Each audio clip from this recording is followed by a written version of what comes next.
cuidado, en todas sus dimensiones, entendido como derecho tanto como responsabilidad, atraviesa la vida de las personas. Interrogar y debatir acerca de quiénes asumen casi con exclusividad las tareas de cuidado al interior de una sociedad, en qué condiciones, qué responsabilidades asume o delega el Estado para garantizarlo, son aspectos que dan cuenta de la manera en que está organizado socialmente el cuidado. Según cómo sea abordado y gestionado, puede habilitar oportunidades de igualdad de trato o convertirse en un fuertísimo vector de desigualdad de género y clase.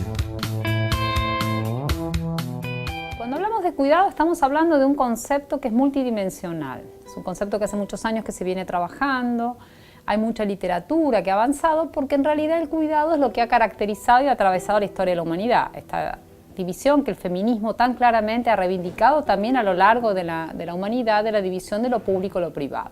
Lo público ha sido el mundo de la mayor inserción de los varones y lo privado quedó asociado a la capacidad reproductora de las mujeres con el aditamento o la asignación también de las tareas de cuidado. No es que las mujeres estamos más dotadas, tenemos mejores condiciones, somos mejores cuidadoras, sino que fue lo que se conocemos como el modelo patriarcal y que también ha descrito el feminismo a lo largo de los siglos, asignó estas tareas de cuidado. El mandato de la maternidad sigue siendo sumamente fuerte para todas las mujeres y creo que esto con matices atraviesa las clases sociales. Y necesariamente este fortísimo mandato social construye la subjetividad de las mujeres y construye su identidad. Las mujeres jóvenes de estratos socioeconómicos bajos se enfrentan a futuros inviables y el hijo o la hija se transforma en aquello único que poseen en algún sentido.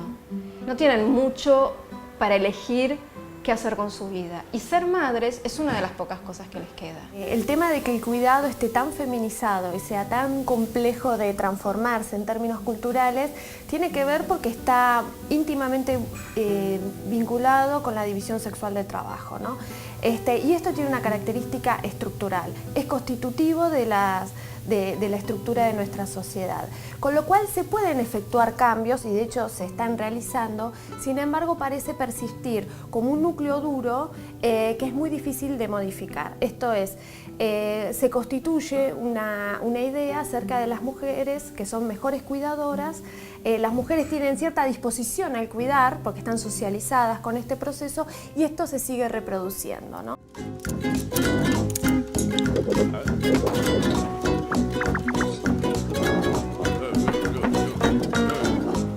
¿Cómo consideramos el cuidado hoy? Porque esto también ha ido cambiando. No solamente las prácticas sociales van cambiando, sino también las reivindicaciones de las mujeres han ido cambiando a lo largo de los siglos y esto es lo que ha caracterizado también a toda la historia del feminismo. Entonces, ¿qué consideramos hoy por cuidado? Bueno, cuidado es este conjunto de acciones, actividades que no solamente van a dedicarse a sostener, a nutrir, a acompañar, a atender, a contener a otros, a darle afecto, a darle amor, a alimentarlo, generar que esté en un ambiente saludable, que esté educado y demás, sino que además también es una actividad que va a producir valor económico. Todo aquello que no está contabilizado, que es el trabajo que generalmente, y no generalmente, usualmente realizan las mujeres en el ámbito de sus relaciones familiares y el cuidado que imparten a sus hijos, pero también a su esposo, a sus adultos mayores, a las personas enfermas, esto va a producir valor económico. Es importante pensar de qué hablamos cuando hablamos de cuidado y me parece que hay que pensarlo también pensando en qué hablamos cuando hablamos de trabajo.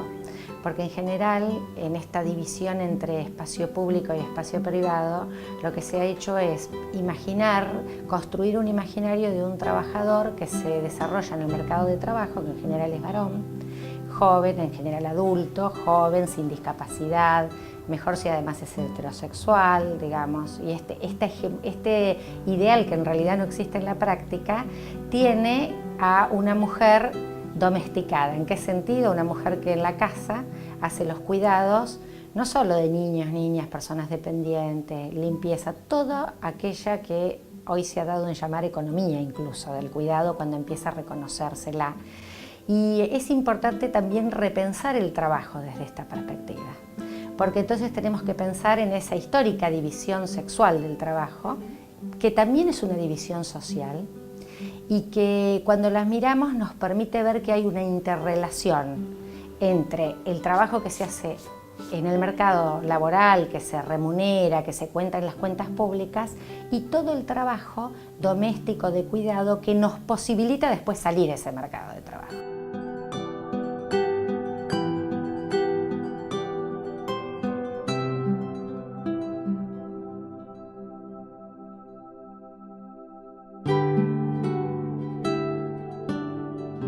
Cuando una familia no puede hacerse cargo de esta enorme función que toma la familia, tiene que recurrir a servicios de mercado o a una provisión pública cuando la hay.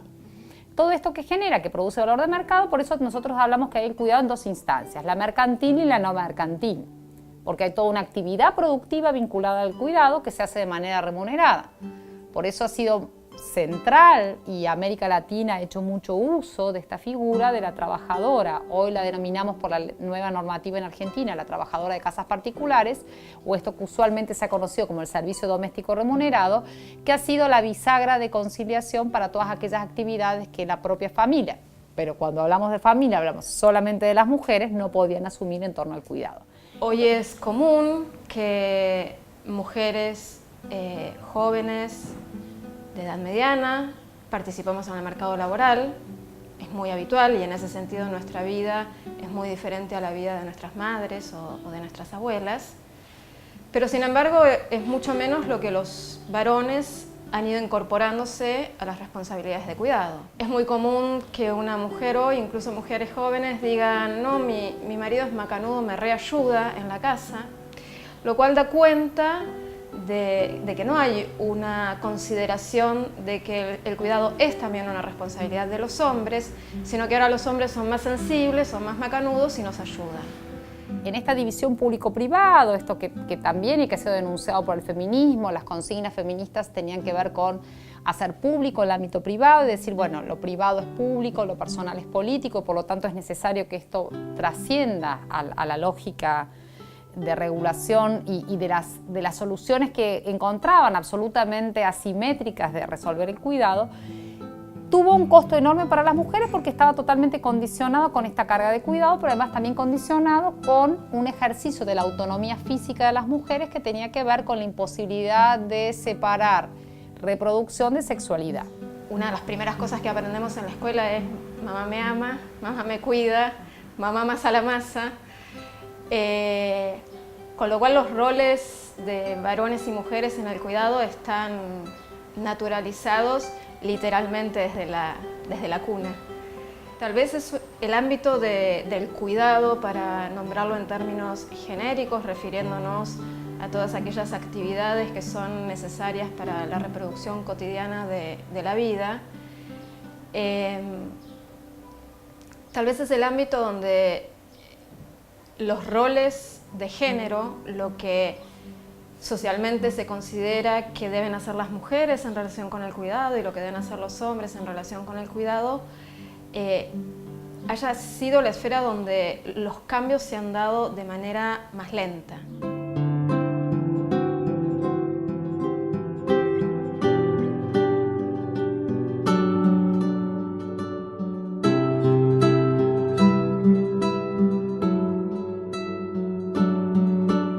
Arreglos que siempre se han destacado en el siglo XX y sobre todo en la mitad del siglo XX en adelante, que son lo que nosotros conocemos como los regímenes de bienestar.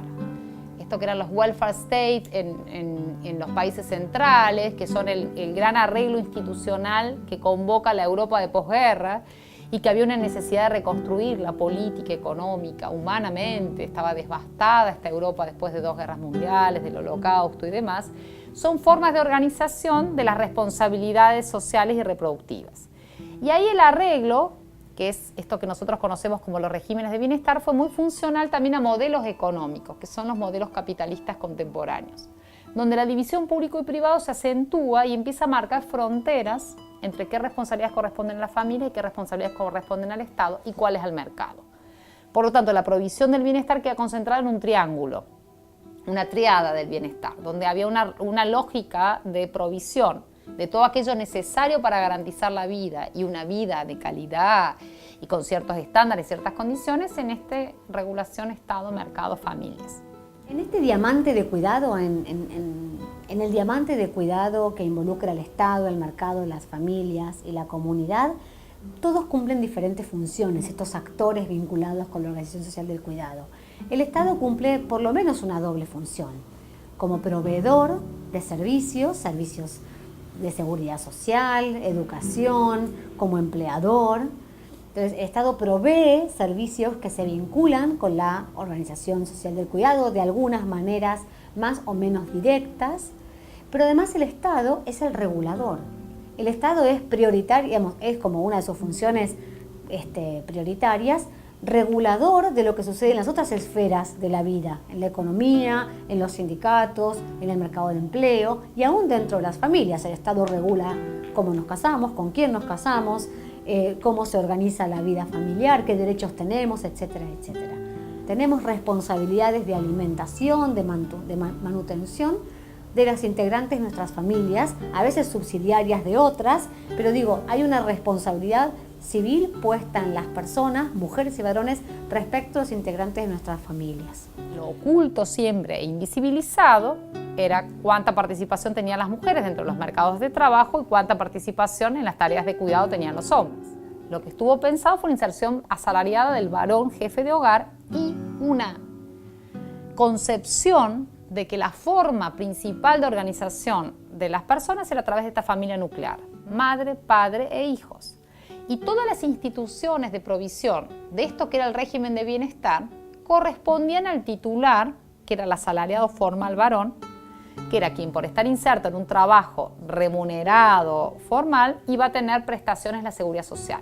Pero su esposa iba a acceder a estas, por ejemplo, a tener una obra social, por ejemplo, a tener otro tipo de prestaciones vinculadas a una pensión hereditaria una vez que falleciese su esposo, que ya estaba jubilado dentro del sistema previsional, era por el título de esposa. Entonces, esa impronta que tenemos de un varón asalariado formal, inserto en el mercado de trabajo, titular de las prestaciones, que esparce por un mecanismo de cascada y goteo, es lo que estructura todas las respuestas estatales que nosotros tuvimos desde la mitad del siglo XX en adelante y que todavía hoy las instituciones tienen un sesgo muy fuerte vinculado a este. El gran cambio de agenda se produce en la década del 80, donde las mujeres empiezan a insertarse masivamente en el mercado de trabajo. Y ahí es donde la problemática del cuidado sale a la luz. ¿Por qué? Porque empieza a tensionar las familias, empieza a tensionar las instituciones, empieza a tensionar esta conciliación que la sostenían las mujeres con su propio trabajo no remunerado, empieza a trasladarse a otros ámbitos.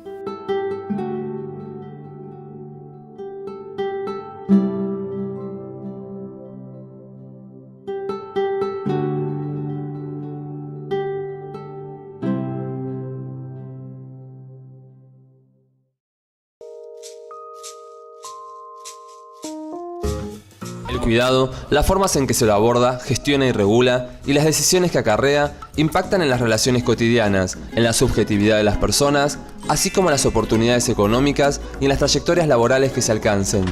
Lejos de tratarse de un asunto que compete al ámbito de la domesticidad y la familia, el cuidado es un tema social que refleja condiciones de igualdad o desigualdad de género y de presencia o debilidad de políticas públicas que promueven y regulen su provisión y distribución. Yo creo que en el mundo del trabajo y muy particularmente en el mundo del trabajo de cuidado se expone de manera muy clara el entrecruzamiento entre las dimensiones de género y las dimensiones de clase, diríamos, históricamente, o de estratificación social.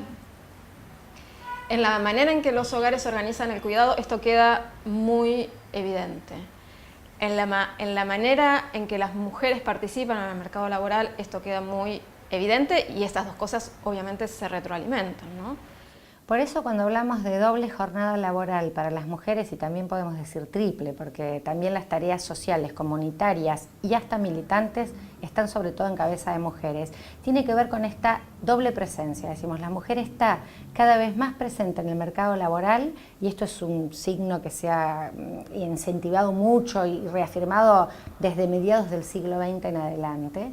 y sigue siendo fundamentalmente quien se hace cargo de estas tareas domésticas de cuidado. A esto se lo llamó reproducción, es un trabajo invisibilizado, no reconocido como trabajo, no remunerado y que no se cuenta en las cuentas públicas. Las mujeres con mayor nivel educativo, que viven en hogares de mayor nivel de ingreso, en general viven además en conformaciones familiares más pequeñas, tienen menos hijos, menos hijas, y tienen simultáneamente una menor carga de responsabilidades de cuidado y una mayor oferta de posibilidades para participar económicamente en el mercado laboral.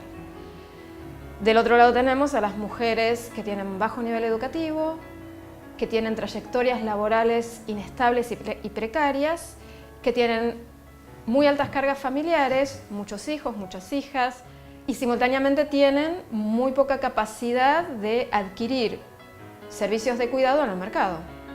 Entonces tienen mayor carga de cuidado, menos alternativas para organizar ese cuidado y un costo de oportunidad entre cuidar y participar en el mercado laboral muy alto, porque las oportunidades económicas que se les ofrecen son bajas. Entonces el costo de dejar a los niños al cuidado es demasiado alto vis a vis lo que pueden obtener en el mercado. Porque las mujeres siempre estuvimos presentes en el mercado de trabajo. Lo que pasa que allí también lo seguimos haciendo con toda esta carga de la visibilidad que hay respecto a nuestro papel en el hogar. Entonces, ¿dónde estamos sobre todo las mujeres? Estamos en educación, estamos en salud, en servicios. Hay esto que se llama la segmentación del mercado de trabajo, que además nos coloca en oficios, en ocupaciones, en tareas que son menos remuneradas, que son más informalizadas y que van construyendo brechas laborales y brechas salariales y discriminación a la hora de insertarnos las mujeres en el mercado laboral, porque además también, como compatibilizamos trabajo y familia, hacemos trabajos a tiempos parciales y tenemos recorridos que se cortan muchas veces porque se cruzan con estas tareas reproductivas. La cuestión de clase y género aquí se cruza con rudeza y delimita las agendas. Y yo creo que esto es parte de la explicación de por qué cuesta tanto que este tema entre en la agenda. Justamente porque la desigualdad da cuenta de que hay hogares y mujeres que pueden resolver privadamente esta cuestión, porque tienen menos que resolver y porque tienen más recursos para hacerlo, fundamentalmente comprando servicios de cuidado en el mercado. Y muchas veces esa compra de servicios de cuidado en el mercado es contratar a otra mujer para que haga ese trabajo en la propia casa, en el propio hogar.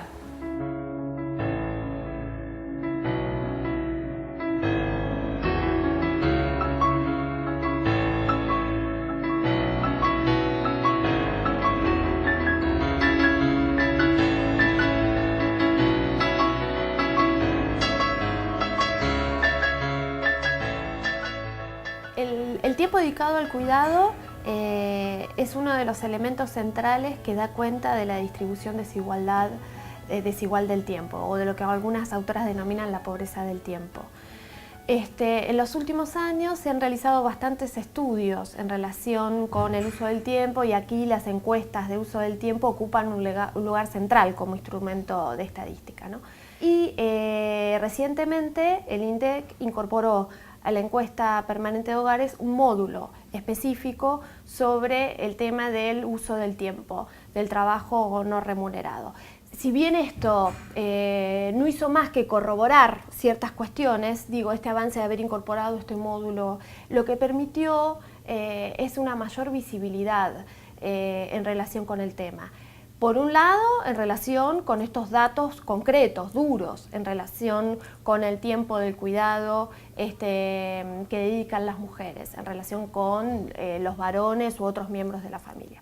Cuando nosotros podemos poner en una matriz y dividir cómo dividen un día, en qué tipo de tareas varones y mujeres, es clarísimo esto que estamos hablando. La mayor carga de responsabilidades en igualdad, por ejemplo, de actividades. Un varón y una mujer que están insertos productivamente, en promedio, más o menos entre 2 y 3 horas más de tareas de cuidado asume la mujer que el varón. Ahora, hay un dato muy interesante, que los varones han avanzado mucho más en tareas de cuidado que lo que tiene que ver con sus responsabilidades con los niños, con sus hijos. Los cuidan mucho más, los llevan a todo lo que tiene que ver con las actividades del ámbito público, al médico, tareas lúdicas, cocinan, van al supermercado, pero los varones no lavan, no planchan, no limpian el baño. Cuando hablamos de la regulación en relación con el empleo, la regulación estatal vinculada con el empleo en las diferentes manifestaciones de empleo público, privado, bajo diversos marcos regulatorios, no tenemos que perder de vista que hay personas que trabajan, que se desempeñan en el mercado de empleo informal. Y el mercado de empleo informal lo que hace es dejarlas por fuera de esas garantías legales. Claro, podrían litigar, podrían demandar a su empleador informal para que se les reconozcan los derechos, porque los derechos los tienen solo que no les son reconocidos. Pero ahí entramos a otra discusión, que es la de acceso a la justicia. La única manera de superar eso es a través de la universalidad. Digamos, la universalidad, el reconocimiento universal del derecho al cuidado traducido en acceso a derechos y a prestaciones desvinculadas de la condición de trabajadora o trabajador formal, es la única manera de superar esta variedad de situaciones que encontramos hoy en día. Bueno, ¿cuánto se han empoderado las mujeres? Bueno, en primer lugar tenemos una debilidad ya estructural de los propios mecanismos para el adelanto de la mujer. Están en temas que son muy importantes desde la perspectiva de género y que también son temas que ha luchado el movimiento de mujeres a lo largo de su historia, que tiene que ver con derechos sexuales y reproductivos, donde tenemos una enorme deuda pendiente, y el otro gran tema que es violencia de género. Pero todavía no ha habido, y esto es casi una regla que se ubica en la mayoría de los países de América Latina en estos temas: producción económica vinculada al trabajo remunerado y al trabajo no remunerado. Este no es un tema de agenda central dentro de los organismos de la mujer. Hay excepciones, pero en la tendencia, yo estoy hablando de las tendencias generales, todavía no es un tema central de agenda. El cuidado de niñas, niños y del hogar es una responsabilidad que deben compartir varones y mujeres. Compartir las tareas de cuidado de la familia y la casa es cuidarnos entre todos. Tenemos derecho a ser cuidados por mamás y papás. Así ganamos todos.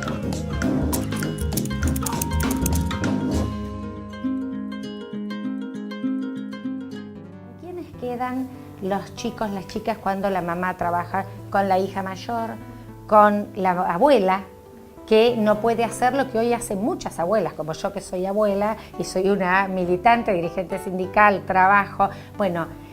Sin embargo, en muchos sectores sociales que tienen que hacer seguir cuidando también, incluso en momentos que hoy, han cambiado la sociedad en un sentido muy amplio de qué se entiende por viejo. Antes uno entendía, qué sé yo, que a los 30 años, yo recuerdo a mi madre, ¿no? Ya ella sentía a los 30 años que era una señora adulta mayor. Y hoy ese horizonte se ha corrido claramente con la mayor expectativa de vida, con el acceso de las mujeres a elevados niveles educativos. Hoy tenemos mayor terminalidad educativa que los varones. Y me parece importante puntualizar en esto, porque a pesar de eso no ha redundado en mejores condiciones laborales. Permanentemente uno saca estos temas y dice, bueno, no, pero los varones están más comprometidos, no se quiere ver, hay muchos varones que quieren avanzar en esta dirección, que disfrutan el cuidado de sus hijos. Hoy estábamos en una charla previa y charlábamos esto, entonces la pregunta es, bueno, sería bueno que disfruten todos, sobre todo las mujeres. Hoy las mujeres no están disfrutando muy poco la posibilidad de cuidado. Cuando tienen tiempo, cuando llegan a su casa están muy cansadas, cuando llegan a su casa están cansadas y además tienen que hacerse cargo de una serie de situaciones, tienen presiones laborales, sus trayectorias. Y acá es muy interesante, América Latina avanzó muchísimo, es parecido a lo que pasa con el tema educativo. No tenemos tantos problemas en el ingreso, todavía hay problemas en el acceso, pero ese no es el problema central. Así como uno de los problemas en el sector educativo es garantizar que no se desgrane la matrícula, sino que se retenga al alumno, a la alumna hasta terminar, también tenemos trayectorias educativas absolutamente atravesadas por desigualdades de género, de clase, de raza, de etnia. Esto mismo pasa en el mercado de trabajo. Entonces es clarísimo los estudios de trayectorias laborales y en esto tenemos mucha evidencia empírica que nos muestra claramente, no solamente las mujeres tienen discriminación salarial, sino que las mujeres con 2 o 3 hijos van a tener una trayectoria laboral absolutamente atravesada por esto, y esto les va a impedir una trayectoria mucho más lineal que hacen los varones en términos de sus desarrollos profesionales, laborales, competitivos, etcétera, etcétera. Entonces las múltiples presiones van a seguir en cabeza de las mujeres.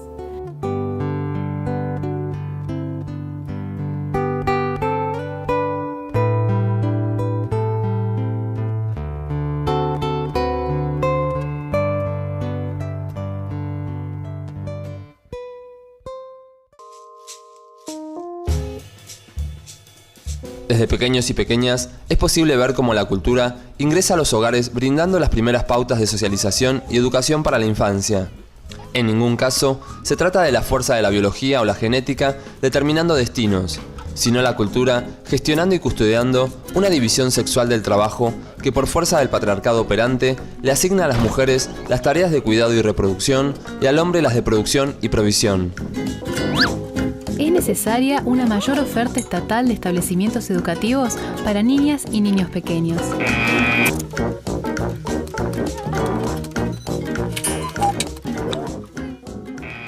Si nosotros analizamos todo lo que son las convenciones internacionales, muchas de las constituciones de los países de América Latina, mucha normativa, está en todos lados incorporada esta idea de que hay un derecho al cuidado.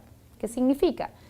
Que hay potestades, hay normativas que van a asignar a las personas responsabilidades de cuidado, también prerrogativas que pueden ser, y también obligaciones concomitantes a terceros. Se trata del Estado, que tiene obligación de prestar instancias de cuidado, de regular las instancias de cuidado, y también de proveer, o por lo menos de abstenerse de interferir en determinadas líneas. Pero también le van a implicar obligaciones a los empresarios, por ejemplo, a los empleadores, para que tengan ciertas instancias de cuidado en el caso de una inserción asalariada formal. La regulación del Estado se ha concentrado principalmente en establecer, en primer lugar, una responsabilidad, una corresponsabilidad del cuidado de mujeres y varones respecto de las familias. La patria potestad compartida de mujeres y varones quiere decir, entre otras cosas, que todos, mujeres y varones, compartimos el derecho y la obligación de la atención y cuidado de nuestros hijos e hijas.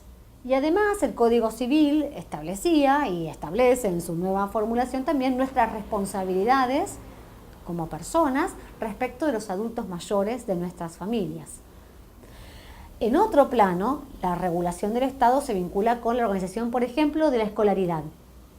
El Estado establece que la escolaridad es obligatoria a partir de determinada edad, hasta ahora 5 años, próximamente se va a implementar la escolaridad obligatoria a partir de los 4 años y ojalá sucesivamente se vaya ampliando.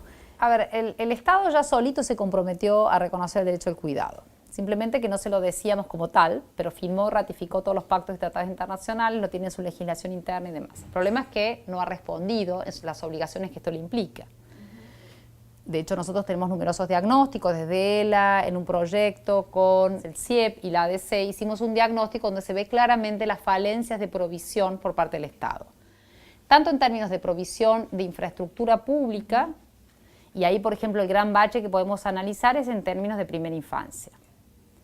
Ya cuando empieza a ser obligatorio el sistema, ya tenemos una oferta y de hecho tenemos una cobertura donde se han hecho enormes esfuerzos para avanzar en la cobertura. Ahora, avanzamos en cobertura, pero tenemos, por ejemplo, un límite de jornada simple en el ámbito público. Tenemos muy poco avance en relación a ampliar la doble jornada, a pesar de algunos compromisos, inclusive algunas provincias con compromisos legislativos de llevar todo el sistema educativo a doble jornada, todavía no lo han podido concretar.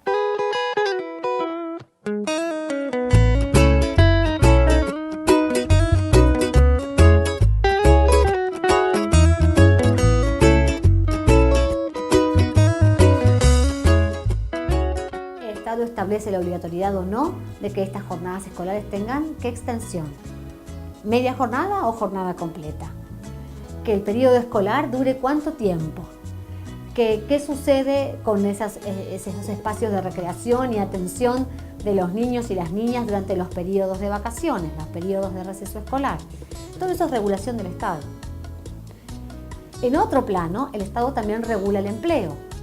Por un lado, regula el empleo que el propio Estado brinda en los diferentes niveles, en el nivel nacional, los provinciales, los municipales, en los diferentes poderes del Estado, el ejecutivo, el legislativo y el judicial, y los ministerios públicos de la defensa o de la procuración, en los casos en que son órganos diferenciados, digamos.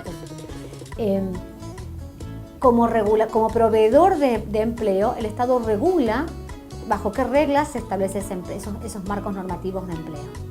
Y también regula el Estado el empleo privado, principalmente a través de la Ley de Contrato de Trabajo, con las dos grandes excepciones, que era el empleo agrario y el empleo de casas particulares, hasta hace muy poco, los dos grandes espacios de la más cruel discriminación laboral, por suerte hoy superados en el plano normativo. Entonces allí sigue reforzándose un sistema que está claramente anclado en estas históricas discriminaciones porque solamente obedece a históricas discriminaciones de género, que no ingresemos a esos lugares de trabajo.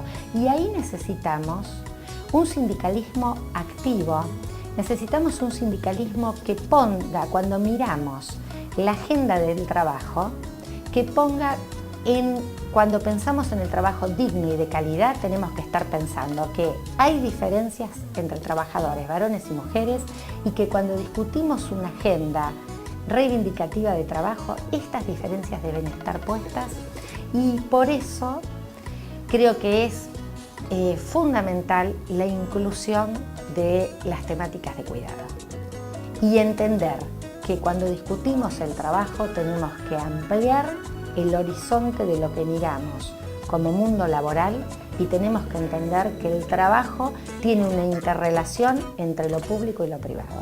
Porque el cuidado está feminizado al interior de los hogares, en el trabajo de cuidado no remunerado que las mujeres hacemos en mucha más cantidad que los varones, pero también el cuidado está feminizado en el mercado y en las instituciones públicas. Las maestras del jardín de infantes, de la escuela, de gestión pública, de gestión privada, son mujeres. Las enfermeras son mujeres, y estoy hablando siempre en términos generales y mayoritarios, ¿no? Entonces, la feminización del cuidado deviene de esta naturalización de la capacidad de las mujeres para cuidar, que está en la base de la división sexual del trabajo. Desde esa potestad regulatoria sumamente importante que el Estado tiene, el Estado también puede, y es lo que hace, ir modelando cómo se organiza socialmente el cuidado. Porque ¿a quién se le otorgan las licencias? ¿A las mujeres o a los varones? Si se incorpora a los hijos o hijas que son adoptados y no biológicos. ¿Con qué periodos de extensión se dan esas licencias? ¿Son iguales en un caso o en otro? ¿Con qué recepción tienen las licencias parentales? Es decir, las que van más allá del momento biológico del nacimiento o del hecho de la adopción, ¿no? Todo eso tiene que ver con la forma en que se organiza después, derivadamente, el cuidado. En realidad, todo eso condiciona la forma en que podemos después resolver las necesidades de cuidado.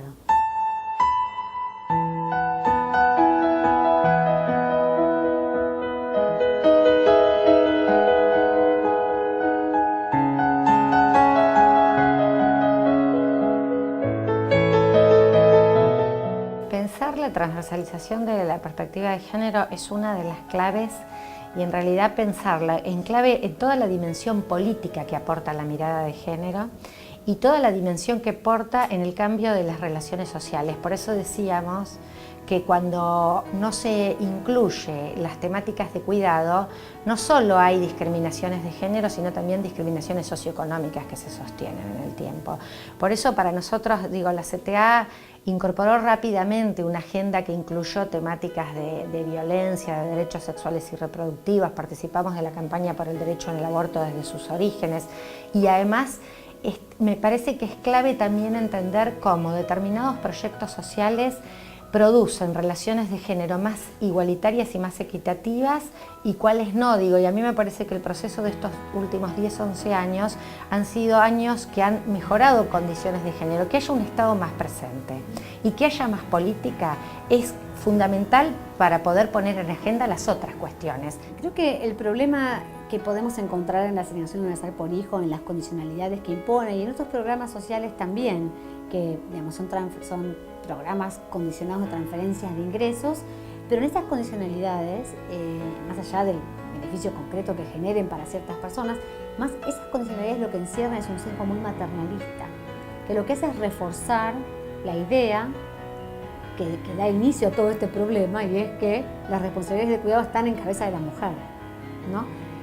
Reconocer que eso es así, digamos, empíricamente, y las encuestas de uso del tiempo te muestran que en la actualidad todavía eso es así. Entonces uno puede tener una política que trate de abordar ese problema y reconocerlo en la forma en que está, y dar una respuesta adecuada, por ejemplo, priorizando el cobro de la asignación por parte de las mujeres, que son las que están a cargo de esos niños y niñas, que son los titulares del derecho, pero se le paga a la madre y no al padre, presumiendo, sobre la base de la presunción, de que esos niños están con la madre. Entonces uno está reconociendo ahí una realidad, y eso no está mal. Ahora, al mismo tiempo, deberíamos estar impulsando campañas para la transformación cultural que hace falta para que eso deje de ser así. Muchas mujeres que hoy están estudiando en las nuevas universidades son beneficiarias de la asignación universal por hijo y son la primer mujer de su familia que entra a la universidad. Pero también pasa con la moratoria previsional. Nosotras no podíamos jubilarnos, estamos mucho más informales en el mercado de trabajo. Entonces, ¿quiénes no accedemos sobre todo a jubilarnos? El 75% de quienes accedieron a la moratoria previsional somos mujeres. Digo, me parece que son claras medidas de inclusión para las mujeres, en este caso, en la seguridad social, en el acceso a una jubilación. Me parece que si tematizamos esto, tenemos que construir, mirar cómo está el estado de la agenda de cuidados. Nosotros decimos la reforma de la ley de contrato de trabajo, incluyendo todo el capítulo de licencias de cuidado, de que los cuidados son de varones y mujeres. Allí incluimos otra decisión, que es la licencia cuando hay violencia de género. Esto como poner el centro en la protección del trabajo para las trabajadoras que están sufriendo violencia de género, y no que tengan que encubrirlo en otro tipo de licencia o perder el trabajo, como pasa en muchos casos. Entonces, eso nos parece un punto, pero ese es un aspecto. La CTA tiene como punto central de su reivindicación que el 34% de los trabajadores y las trabajadoras todavía hoy lo hacen en la informalidad laboral. Ahora, eso es cuando promediamos. El 40% somos mujeres las trabajadoras informales y el 32% varones. Poner el centro en el combate a la informalidad laboral es luchar por mejores condiciones de trabajo para las mujeres.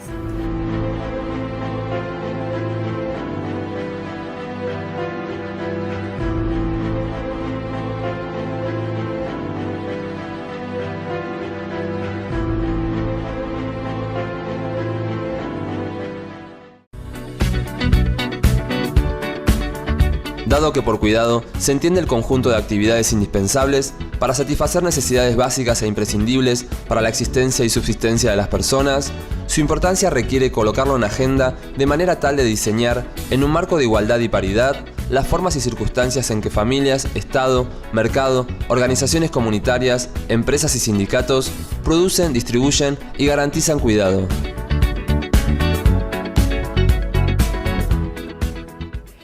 La idea del enfoque que planteamos es que los cuidados son de trabajadores y de trabajadoras. Entonces decimos día por enfermedad, día para cuidar a una persona que tenga discapacidad y que requiera atenciones especiales, aumentar la licencia cuando hay un nacimiento prematuro, cuando nace un hijo con una discapacidad.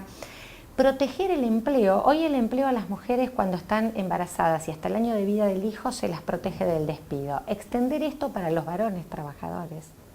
Hoy hay un espacio de cuidado infantil previsto en la ley de contrato de trabajo solo cuando trabajan mujeres. Nosotros decimos mujeres o varones. Está clara la discriminación presente en relación a que los hijos son un tema de mujeres. Bueno, ampliamos a una noción que pone totalmente en cuestión esto. Decimos trabajadores y trabajadoras, tenemos familia, tenemos que cuidarnos y tenemos derecho a cuidarnos y a cuidar.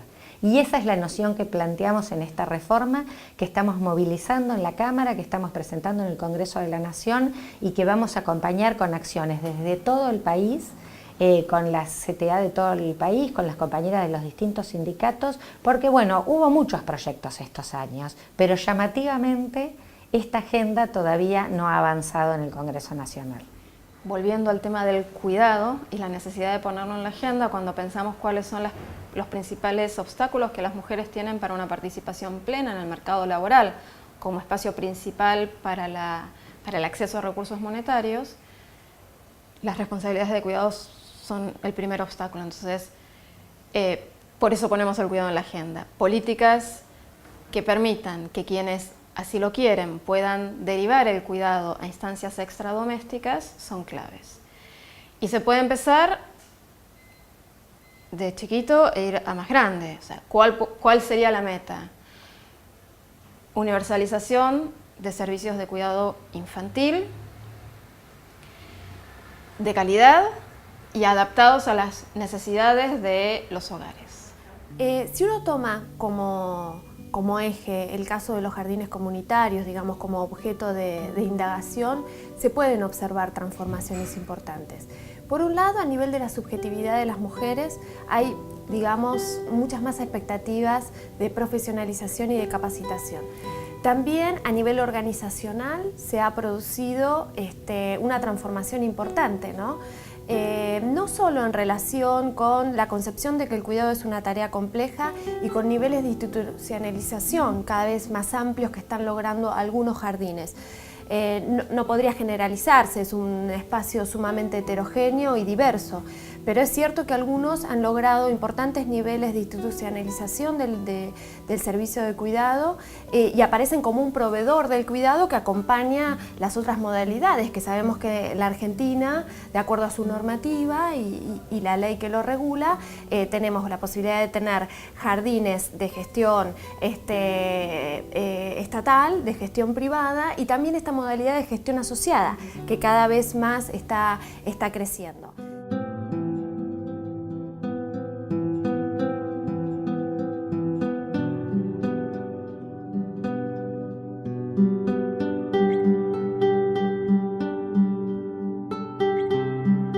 Me parece que se trata de poner el foco justamente en estos temas que parecen menos urgentes, menos importantes, menos determinantes de la vida y la muerte de las mujeres y de las condiciones de vida, pero hay que poner el foco justamente en eso que parece ser un telón de fondo porque es lo que está en la base de la desigualdad. Y eso en realidad me lleva al inicio de la conversación. ¿Por qué una organización de derechos humanos de las mujeres pone el foco en el tema del cuidado? No es solamente porque es un tema obviamente en el que hay déficits y hay trabajo por hacer, porque no vamos a resolver el problema de violencia contra las mujeres si las mujeres siguen siendo dependientes, no solamente emocionales, sino también económicamente de los hombres violentos. Y las mujeres son dependientes emocional y económicamente de hombres violentos porque son las responsables principales del cuidado de los niños. Y si no hay políticas de cuidado para esos niños y niñas, esa mujer no se va a poder insertar plenamente en el mercado de empleo para adquirir la autonomía económica y ojalá también la emocional, aunque no vienen juntas, están vinculadas, para adquirir la autonomía que la va a permitir pararse de otra forma frente a las relaciones personales y superar, en los casos en que esté metida en una relación violenta. Y el tema que a mí me parece central y sobre el cual tal vez tenemos menos propuestas concretas tiene que ver con la redistribución de las responsabilidades entre varones y mujeres, porque bueno, las licencias un poco pueden contribuir a eso, pero centralmente cuando pensamos en los servicios de cuidado pensamos en la posibilidad de que los hogares deriven el cuidado a instancias extradomésticas, pero yo creo que es muy central que los hombres empiecen a asumir su parte de responsabilidades en el cuidado, y para eso necesitamos una transformación básicamente cultural, ¿no? Entonces necesitamos operar sobre los contenidos de los medios de comunicación, operar sobre los contenidos educativos, hacer campañas de sensibilización y, ¿por qué no, pensar algún mecanismo más coercitivo para promover que los hombres de alguna manera cuiden? Bueno, pensar en la organización social del cuidado y el derecho a cuidar y a ser cuidado tiene que ver con repensar esta sociedad que esta barrera de la división de lo público y lo privado, ¿no? Del ámbito, como los ámbitos, el ámbito familiar, lo doméstico, lo privado, es un ámbito en el que no nos metemos desde las políticas públicas, no los miramos, y esto lo vimos claramente con temas como la violencia de género. Creo que tiene que ver con una transformación de esta sociedad que reprodujimos las mujeres cuando salimos al ámbito público.